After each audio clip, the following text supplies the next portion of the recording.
Olá, a paz de nosso Senhor e Salvador Jesus Cristo. É com muita honra que direciono nesse exato momento ao grupo Colunas do Templo e também parabenizo as amadas irmãs, Departamento de Irmãs da Igreja Sede do Ministério da Igreja Cruzada Cristã Pentecostal. E Deus continue abençoando as vossas vidas de maneira especial.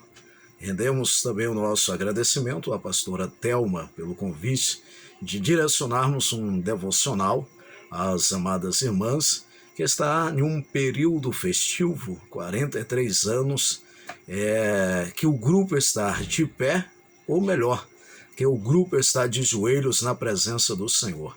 Parabéns a vocês pela dedicação, parabéns pelo compromisso com Deus e com a obra de Deus.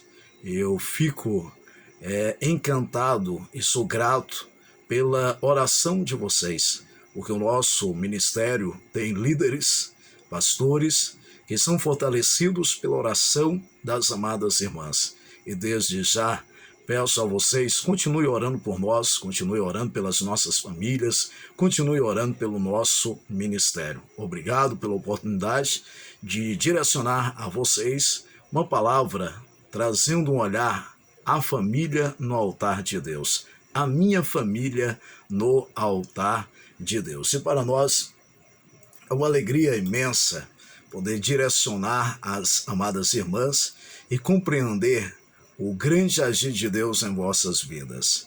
Quero chamar as vossas atenções para o que está escrito em Gênesis capítulo 2, versículos 18 e 24. Dois versículos, o versículo 18 e o versículo 24, que nos diz: E diz o Senhor Deus, não é bom que o homem esteja só.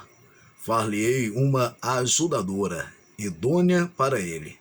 Portanto, deixará o homem, o seu pai e a sua mãe, e apegar-se-á à sua mulher, e serão ambos uma carne.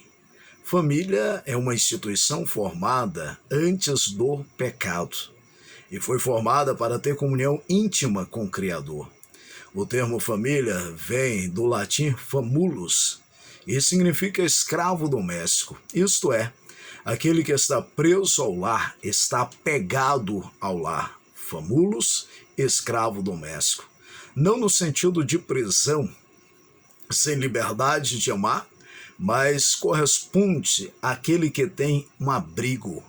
Logo, famulus traz para nós um olhar que não corresponde com uma prisão, mas como lugar de refúgio.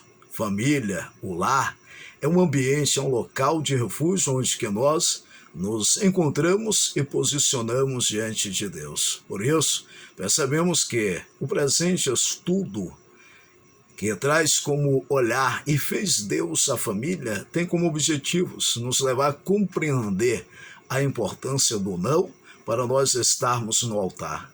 Sistematizar Gênesis capítulo 2, versículo 24, relembrando assim os propósitos do casamento e por fim entender as bases para a sustentação de nossas famílias. Compreender o não é basicamente entender que o não é uma palavra pedagógica que instrui, que ensina. A palavra não é compreendida apenas como negatividade, não é vista muitas das vezes como meio educacional em nosso meio. Porém, para que haja efeitos educativos norteadores que objetivam sucesso, é necessário que o não seja enfatizado. E o primeiro não na Bíblia foi dito pelo próprio Deus e corresponde a uma ação que ortogaria benefícios para Adão. Olhe bem o que a Bíblia nos traz. Não é bom que o homem esteja só. Deus utilizou o não pela primeira vez. Lembrando que a pedagogia do não no texto ensina que Deus reconheceu a necessidade de Adão ter uma auxiliadora que estivesse ao seu lado, não sendo esta inferior e nem superior, mas que fosse idônea e que o completasse. Já para as gerações odiernas atuais, o não ensina que há limites necessários para o desenvolvimento do progresso individual e até mesmo do progresso coletivo. Não corresponde a uma negação do que é bom, mas instrui a cada indivíduo a ser obediente e compreensível à realidade da vida. O que o não está nos ensinando para nós não perdermos a nossa posição de estarmos no altar de Deus? Até que ponto nós temos que direcionar o não à nossa família, para que a nossa família compreenda que é necessário estar arraigada no altar, na presença do Senhor.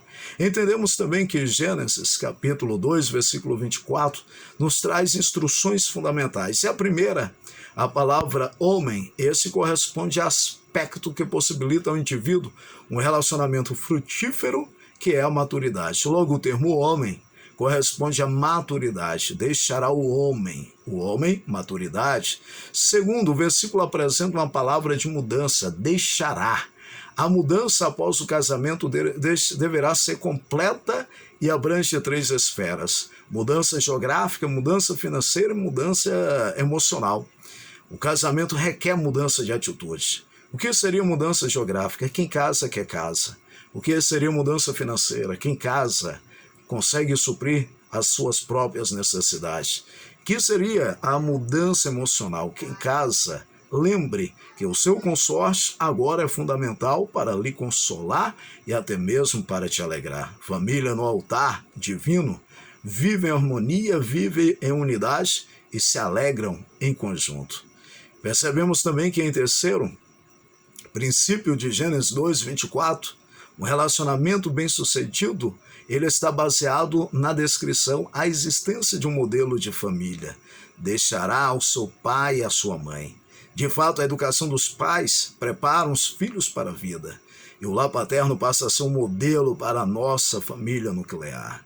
Viver no altar é ter modelo e olhar para os nossos lares e compreender que há uma base que nós devemos imitar. Em quarto, o texto apresenta o surgimento de uma nova família, se unirá. 2 pessoas diferentes com hábitos bem diferentes, costumes bem diferentes, princípios culturais bem diferentes, mas essas 2 pessoas tornará uma única família, tendo como modelo os seus pais. Em quinto, a palavra mulher corresponde a complemento. O homem solteiro é de fato um ser incompleto.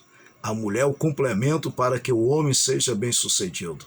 Nesta afirmação da Sagrada Escritura está a ênfase da monogamia e da heterossexualidade, 2 verdades que o inimigo da igreja tem implantado de maneira contrária na vida de pessoas cativas ao pecado. Unir-se a uma mulher enfoca o ciclo da vida humana. E se não fosse esse ciclo, a vida humana não estaria ainda preexistendo. Em sexto, as palavras se tornarão dica, aprendizagem e confiança. Por mais que um relacionamento conjugal tenha sobrevivido algumas décadas, é necessário que os cônjuges se conheçam, pois o conhecimento proporciona maior harmonia e entendimento das falhas um do outro. Família no altar compreende as suas limitações e entende que Deus ele é ilimitado para graciar e fortalecer. Por fim, em sétimo, as palavras uma única carne indica intimidade profunda. Família que está no altar tem intimidade com Deus e os consortes têm intimidade uns com os outros. Lembrando que os propósitos do casamento está basicamente na união entre o homem e a mulher que se une, isto é, que cimenta, se agrega, solidifica, tornando uma única carne. É o termo união, conforme Gênesis capítulo 2, versículo 24. Isso é um propósito de Deus para a família: comunhão, fraternidade, compartilhamento de sonhos, fidelidade mútua e reciprocidade. Temos ainda que os princípios que são base para a sustentação do lar são desempenho dos papéis. Família que está no altar de Deus compreende quais são as suas funções, qual é o seu papel, qual é o seu dever dentro da sua própria casa.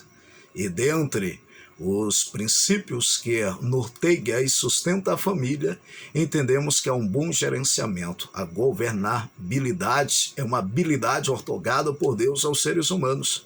Porém, poucos conseguem gerenciar os bens materiais que possuem. Que haja um bom gerenciamento em nossos lares, porque a nossa família está sobre o altar. Por fim, a importância da espiritualidade em nosso lar. é necessário buscar primeiro o reino de Deus e a sua justiça, sendo que as demais coisas serão agregadas, acrescentadas. A leitura da Bíblia em família, assim como orar diariamente, o jejuar, são ações fundamentais para que haja o progresso e o fortalecimento das famílias diante da presença do Senhor, diante da presença de Deus, porque o local e o lugar que a família deverá sempre estar é na presença de Deus. Que Deus abençoe as vossas vidas e que nós venhamos continuar perpetuamente na presença do Senhor nosso Deus. Família no altar, exaltando, glorificando, louvando ao Senhor. E concluo dizendo para você, se em algum momento você acha que será vencido, entenda, em Cristo Jesus você é mais do que vencedor. Que Deus abençoe as vossas vidas. Muito obrigado à pastora Thelma pela oportunidade e que Deus continue abençoando a vida de cada um dos irmãos em nome do Senhor Jesus. Irmãs, que Deus vos abençoe.